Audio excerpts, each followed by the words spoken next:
Hello student. हम income tax में income from house property पढ़ रहे थे। उस टॉपिक को हम आगे कंटिन्यू करते हैं।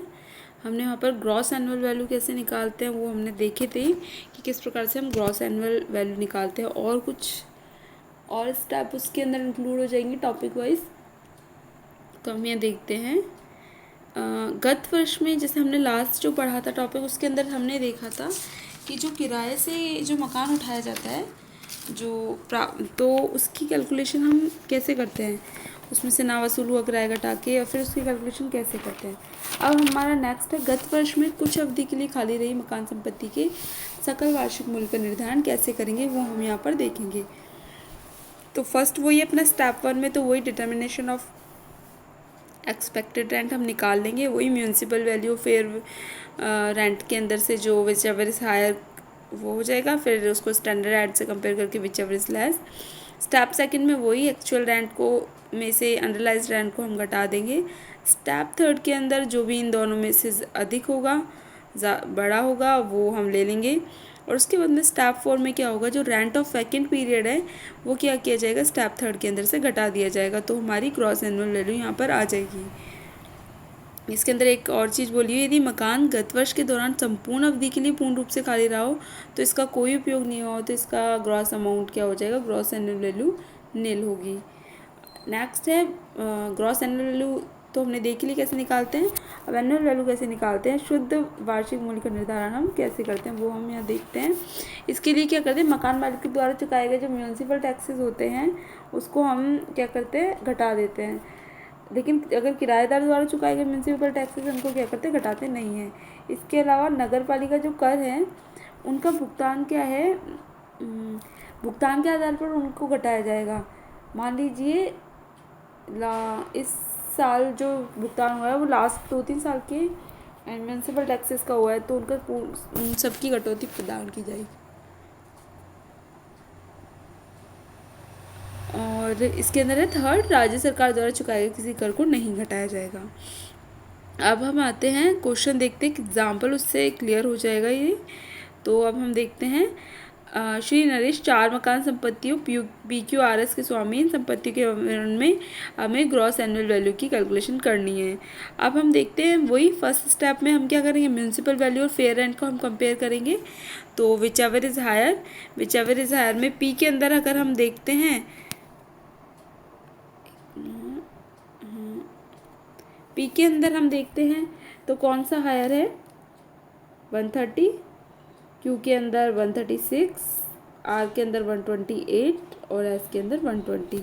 तो हम नीचे देखते हैं तो यहाँ पर आ गया होगा 130, वही 136 और 128 और 120। अब इसका कंपेयर करेंगे हम स्टैंडर्ड रेंट से। स्टैंडर्ड रेंट हमने लिख लिया 120, 120, 140 और 120, तीनों में 120, 120, इसमें आर में 140 और इसमें 120। अब स्टेप फर्स्ट के अंदर हम एक्सपेक्टेड रेंट के लिए क्या निकालेंगे, विच एवर इज हायर, तो sorry which ever is less, तो कौन सा है इसमें कम, 120, पी के अंदर, क्यू के अंदर भी 120, आर के अंदर 128 और एस के अंदर भी 120। अब हम निकालेंगे सेकंड जो स्टेप है उसके अंदर। अब हम देखेंगे actual rent if property let out through out the year, इसके अंदर से हम अनरियलाइज रेंट को घटा देंगे। तो 144 हमारा पी के अंदर, पी का जो 144 है, अगर पूरे साल से किराए पे उठाया जाता है संपत्ति को तो 144 किराया वसूल होता है, इसमें से हम घटा देंगे अनरियलाइज या ना वसूल हुआ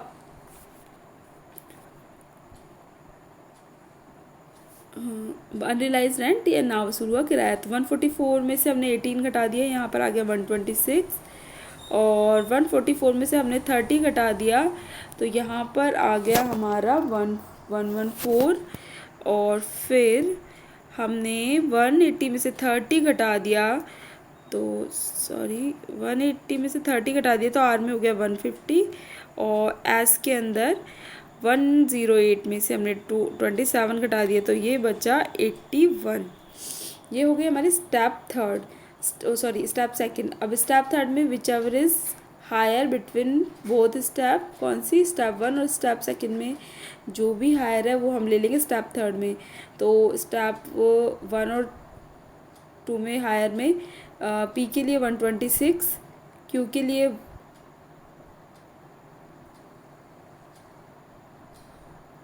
के लिए हम लिखेंगे 120 और आर के लिए 150 और एस के लिए 120। ठीक है, ये हमने यहाँ पर लिख लिए 126, 120, 150, 120। अब हमें रेंट ऑफ वैकेंट पीरियड, हमें क्वेश्चन में बोला गया है कि कौन सी जो पी संपत्ति है वो 3 महीने के लिए वैकेंट रही है, क्यू 4 के लिए, आर 1 के लिए और एस 3 के लिए। तो हमें निकालना है इनका जो जितने टाइम के लिए जो संपत्ति अगर वैकेंट रही है तो उसका जो किराया वो घटाया जाएगा। जाहिर सी बात है। अब हम यहाँ देखते हैं कि पी का जो एनुअल रेंट था वो 144 था 12 महीनों के लिए दिया है ना इसके अंदर, क्वेश्चन के अंदर actual rent if property let out through out the year, question के अंदर ऊपर ही ऊपर दिया हुआ है, इसे दिया हुआ है 144। तो हम निकालते जाते हैं 144 अपॉन करेंगे हम 12, तो 3 महीने के लिए वैकेंट रही तो किराया कितना हो गया 36। अब ये जो 36 किराया हो गया इसे हमने ले लिया यहाँ पर, घटा दिया हमने यहाँ पर 36 किराए को हमने घटा दिया। ठीक है, अब आगे देखते हैं। फिर वही क्यू के लिए भी वही 144 था, 4 महीने के लिए वैकेंट रही तो ये हो गया 48, और आर के लिए 1 महीने के लिए वैकेंट था और एनुअल जो किराया था वो था 180, तो 15 इसे लेस कर देंगे, और एस के लिए 108 अपॉन 12 इंटू 327। तो हमारी जो ग्रॉस एनुअल वैल्यू वो कितनी आ गई 90, 72, 135 और 93, ये हमारी ग्रॉस एनुअल वैल्यू आ गई। तो इस तरह से हम क्वेश्चन सॉल्व करेंगे। 4 स्टेप में क्वेश्चन सॉल्व हुआ है। इससे आगे और भी कई डिडक्शन आएंगी, स्टैंडर्ड जो भी डिडक्शन आएंगी वो सब हम आगे के वीडियो के अंदर डिस्कस करेंगे कि और कौन कौन से कैलकुलेशन हमें इस हाउस प्रॉपर्टी के अंदर करनी होगी। बहुत बड़ा टॉपिक नहीं है, सिंपल टॉपिक, इजी टॉपिक है सैलरी के कंपैरिजन में। तो अब हम आगे इससे आगे जो भी इसके अंदर टॉपिक्स आएंगे वो कैलकुलेशन हम कर लेंगे।